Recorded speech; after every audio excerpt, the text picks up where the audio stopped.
Condenser mic మంచి voice clarity కోసం super product అబ్బా! ఇక ఇందులో మనకి ఇది బూమ్ ఆర్మ్ స్టాండ్, ఇదేమో కనెక్టింగ్ వైరు, ఇది మైకు, ఇది ఫోము, ఇదేమో మొబైల్‌కి మైక్‌కి కనెక్ట్ చేసుకునే పిన్ను, ఇది టేబుల్‌కి పెట్టుకునే స్టాండు, ఇదేమో మైక్‌ని హోల్డ్ చేసి చిన్న గ్రిప్ లాంటిది. ఇక ఇదేమో మనకి కాక్ ఫిల్టర్ వాయిస్ మంచిగా నాయిస్‌ని అంతా కూడా తీసేస్తది. ఇక ఇది ఎక్స్‌ట్రాగా అది ఎందుకొచ్చింది, ఎక్కడ పెట్టాలనేది ఇప్పటికి కూడా నాకైతే అర్థం కాలేదు. మొత్తానికైతే సెటప్ చాలా పెద్దగా ఉంటది. అది లాంగ్ వీడియోలో ఉంటది. ఇందులో మనకి స్పెషల్‌గా చిన్న చిన్న ఎల్ఈడీ లైట్స్ కూడా వస్తాయి. ఈ లైట్స్‌లో కూడా మనకి డిఫరెంట్ కలర్స్‌లో మస్తుంటాయి.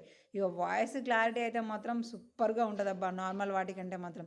ఇక ప్రైస్ అయితే 1600. ఇంకా ఫుల్ క్లారిటీ డీటెయిల్స్ ఏమైనా కావాలంటే మన యూట్యూబ్ ఛానల్‌కెళ్ళి లాంగ్ వీడియోని చూడండి.